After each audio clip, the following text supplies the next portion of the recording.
সর্বশেষ যে লোকটা জান্নাতে যাবে তাকে আল্লাহ তাআলা জাহান্নামের আগুনে পোড়াতে পোড়াতে ছাই বানিয়ে ফেলবে।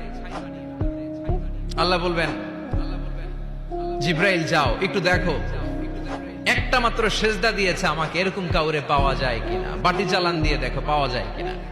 খুঁজে খুঁজে কাউরে পাবে না। আল্লাহ বললেন আবার দেখো, খুঁজে খুঁজে একজনকে পাবে, সামান্য ইমানের ছিটে ফোঁটা তার অন্তরে ছিল। আল্লাহ বলবেন, যেহেতু ছিটে ফোঁটা আছে, অনেক মায়ের খাইছে, ওকে বের করে জাহান্নাম থেকে বের করে একটা নির্ধারিত দূরত্বে রেখে দাও।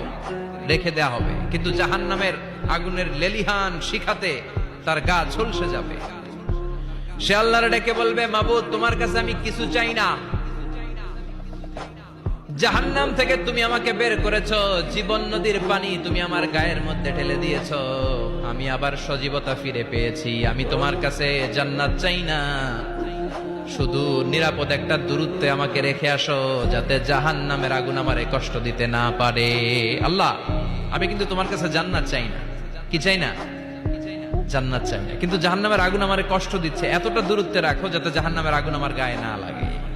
আল্লাহ বললেন, ওকে রাখবো, কিন্তু আমার সাথে একটা কন্ট্রাক্টে যেতে হবে, যে এটা তোমাকে দিলে তুমি আর নতুন করে কিছু চাবা না। সে বলবে আমি রাজি, কন্ট্রাক্ট হয়ে যাবে। আল্লাহ জিব্রাইলকে বলবেন, যাও এমন দূরত্বে রাখো যাতে জাহান্নামের আগুন ওরে কষ্ট না দেয়।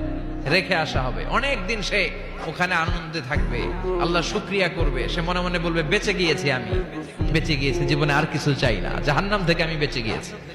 অনেকদিন থাকার পরে মনে মনে ভাববে, বাইসা তো গেছি, কিন্তু নতুন করে একটু ট্রাই করে দেখি, জাহান্নামের সৌন্দর্যের দৃশ্য একটু চোখ দিয়ে অবলোকন করা যায় কিনা। সে আল্লাহর ডেকে বলবে, আল্লাহ এন্দি সুয়াল, আমার একটা ফরিয়াদ আছে। কি ফরিয়াদ?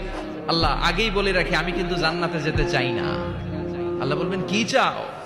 সে বলবে, আল্লাহ তোমার জান্নাতটা তুমি কত সুন্দর করে বানিয়েছো, আমি একটা নজর শুধু দেখতে চাই।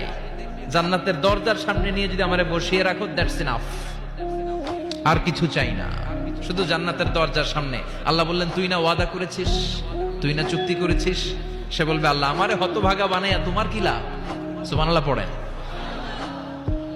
আমারে তুমি হতভাগা বানিও না। আল্লাহ বলে, ঠিক আছে, আবার সিগনেচার কর যে জান্নাতের দরজার সামনে বসিয়ে দিলে আর কিছু চাবি না। সে সিগনেচার করে বলে, আমি চাবো না। আল্লাহ বললেন, জিব্রাইল বেচারারে ধরে জান্নাতের গেটের সামনে বসায় দে।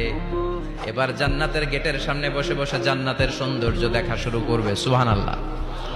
এমন সৌন্দর্য যেটা চোখ দিয়ে কেউ দেখে নাই, কান দিয়ে শোনে নাই। ওই সৌন্দর্য চোখে দেখে, কান দিয়ে আওয়াজ শুনে মাগার ভোগ করতে পারে না। অন্তরে জ্বালা আছে না নাই? এয়ার কন্ডিশনের রুমে ঢুকতে না পারলেও এয়ার কন্ডিশনের